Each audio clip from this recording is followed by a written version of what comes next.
Hello everyone, Dr. Hall, and we are finishing up our first lecture on contraception, talking now about progestin or progesterone-only methods of contraception.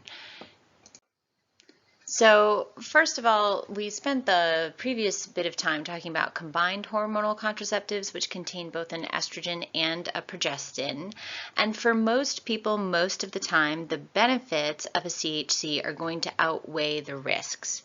But for some people who have medical contraindications or other reasons for not wanting to use a CHC method, we also have progestin-only methods.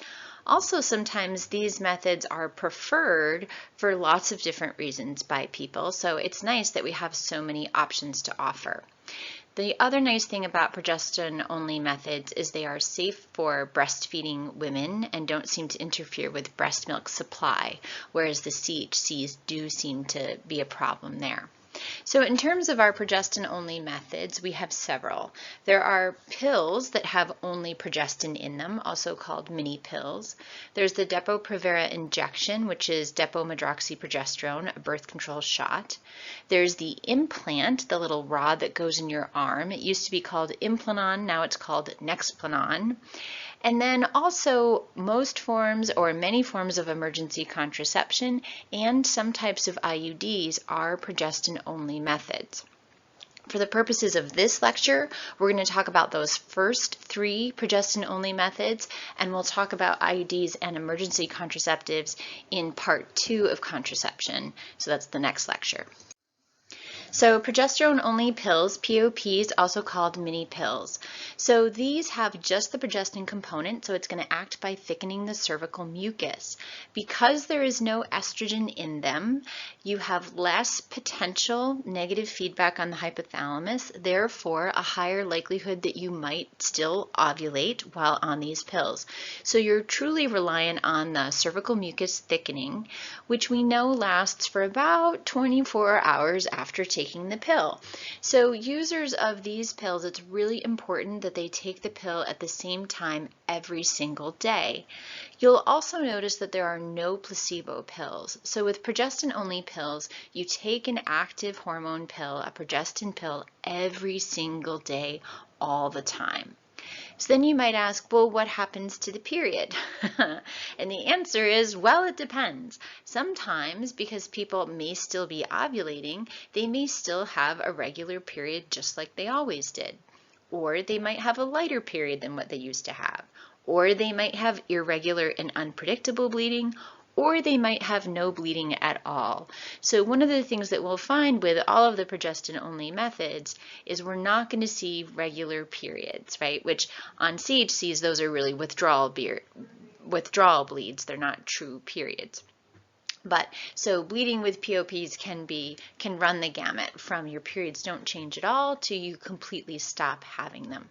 So these are a nice option for people who have a medical contraindication to estrogen or who don't do well on estrogen-containing contraception in terms of mood side effects or other things and want a really low dose pill. So this is the amount of progestin in these pills is even lower than what's in CHC pills. Why they made them that way, I don't know. So this is all that information in text for you to refer back to, and I just want to highlight again that the thing about progesterone-only pills is that you have to take them every single day at the exact time.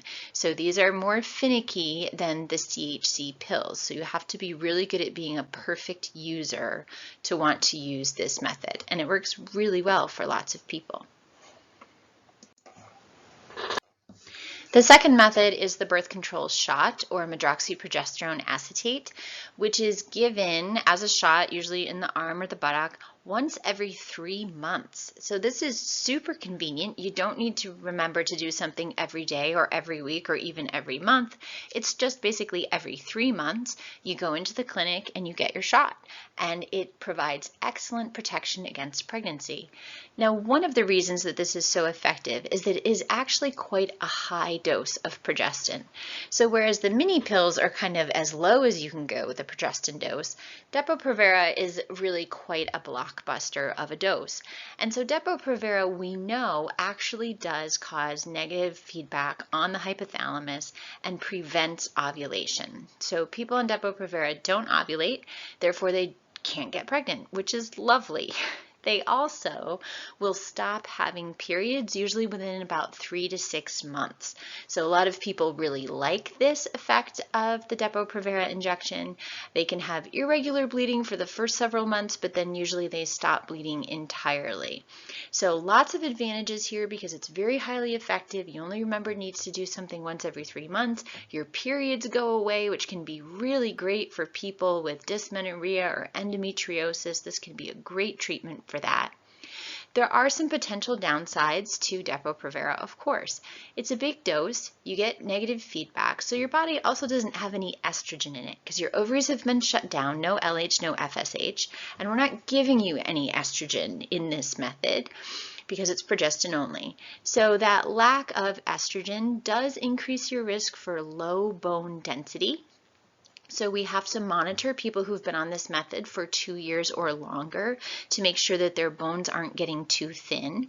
This is a fully reversible side effect when somebody goes off of this method, but if somebody's on it for many, many years, we want to make sure that we're not putting them at risk of fractures. Also, this method tends to have a longer return to fertility after you stop using it. It's not quickly reversible. So if, for example, somebody wants a form of birth control but is thinking of starting a family in 6 months or a year, this is not a great method to use because even after stopping injections, it can take sometimes 1 to 2 years for somebody to return to normal fertility. Another thing that's a result of its high dose is it has a slightly higher side effect profile than some other medicines, than some other contraceptives. So things like headache, mood changes, and weight gain can occur in about 10% of users. Now that's a small percentage, but in those people, they're pretty unhappy about it. So we just need to keep an eye on that. So mood changes, headaches, weight gain are a little bit higher risk with this method than with others. So again, this is all that text information. This is a relatively high dose, so we're suppressing the hypothalamus. It's very effective, periods stop, but there is a slightly higher risk of some side effects, and it's a slow return to fertility, and there's also a risk of some decreased bone density because of no estrogen. Sometimes also some people will develop some vaginal dryness or irritation due to low estrogen. That's something that very rarely develops, and we can treat that if needed. The third and final progestin-only method we're going to talk about now is the Implant, which is currently marketed as Nexplanon. And this is a small matchstick-sized and shaped plastic rod that is impregnated with a progestin, and we insert it underneath the skin of the upper arm. So I think you can kind of see it's right here. So this person is kind of, pressing down on the skin on either side, so you can see the two ends of the rod there and there. And so while this sits in the body, it just gradually releases hormone that gets absorbed into the bloodstream. And interestingly, even though this is a relatively low dose method of a progestin, it does inhibit ovulation for reasons that are not entirely clear. In fact, it does so effectively that the implant is the most effective contraceptive available. I'm going to say that again. The implant is the most effective contraceptive available. It's even more effective than getting your tubes tied. So if you really don't want to get pregnant, this is a great method. This is also a great method because once we place it in the office, and I should clarify, you come into the clinic, we numb up the skin with some numbing medicine, make a small little opening, slide the rod in place, and then you don't need any stitches or anything, just a Band-Aid over it, and a pressure dressing for a day or two to decrease bruising, and then you're all set. So this is what I like to call a get it and forget it method. The technical term is a LARC, L-A-R-C, which stands for long-acting reversible contraceptive. So once this is placed, you're good. It lasts for 3 years. You don't need to do anything. You don't need to remember to do anything daily, weekly, monthly, every 3 months, only every 3 years. and it's supremely effective. So again, this is a get it and forget it method, a LARC, long-acting reversible contraceptive. So you might be like, okay, so Dr. Hall, other than the ick factor of having something placed in my upper arm, what are the potential disadvantages? So the main disadvantage with the implant is because it is a lower dose progestin method, we have that propensity for irregular bleeding.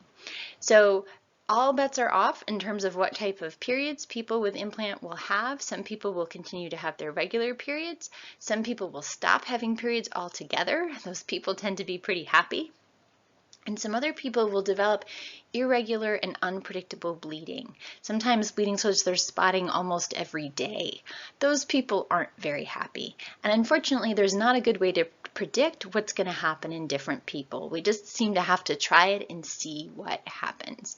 But for the folks who don't get frequent spotting on this method, it is a great choice. So again, this is all that information in text form. So this one does inhibit ovulation even though it is a low dose method, but it also thickens cervical mucus as any progestin will. The bleeding pattern can be irregular. Remember, that's the whole reason for estrogen and birth control pills in the first place. But it's not a high-dose method like Depo-Provera, so we don't have to worry about bone density, and we don't have to worry about those higher rates of side effects. Also with this method, as with the progesterone-only pills, this is rapidly reversible, so quick return to fertility. Fertility goes back to baseline levels 2 weeks after having this removed. So again, it lasts for 3 years, but if you wanted to get it taken out earlier and then get pregnant very quickly thereafter, this could be a good choice. So effectiveness. These are all highly effective because they are all hormonal contraceptives, but we're starting to see some differences now, and those differences are mainly due to the fact that they're easier to use perfectly. There is less user error. So when we look at the Progestin-Only pill, their effectiveness is about the same as the CHC pill, right? So if you use them perfectly, less than 1% risk of pregnancy. Typical use, 8% risk of pregnancy. Now, Depo-Provera, if used perfectly, it's about the same. But you notice because it's so much easier to use, you only have to remember something once every 3 months rather than once every day. Typical use failure rates are much lower. Now with the Implanon or Nexplanon, the implant, which is get it and forget it, there's no user error at all, right? So everybody is a perfect user. You can't accidentally pop your rod out of your arm. You don't have to remember to do anything. And so not only is typical use equivalent to perfect use because there is no user component here, it also has the highest efficacy for preventing pregnancy of any known contraceptive, right? So it's still not absolutely 100% effective, right? But it's 99.95% effective in preventing pregnancy. So in summary, our progesterone-only methods are safe for people who have medical contraindications to estrogen or who are breastfeeding or who would just prefer a method that didn't have estrogen. We've got the mini pill, which is very low dose. Take it every day at the same time, and kind of all bets are off with what happens to your periods. Depo-Provera shot every 3 months is a high dose, inhibits ovulation. Periods usually stop entirely, and there's a slightly higher risk of side effects, but still only in about 10% of people. So 90% of people who use it will be very happy with this method, and it's very highly effective. And then we have the implant, which is the most effective contraceptive available. It also prevents ovulation and thickens cervical mucus. Lasts for 3 years. The one potential downside is that you might have irregular or unpredictable bleeding. So that's it. So now we've talked about mechanism of action of CHCs, the different types of CHCs. We've also now talked about progesterone-only methods and how they work and the pros and cons. So in lecture 2 on contraception, we're going to start talking about IUDs as a form of contraception, as well as then some male methods, barrier methods, and emergency contraception and sterilization. Lots more birth control to come.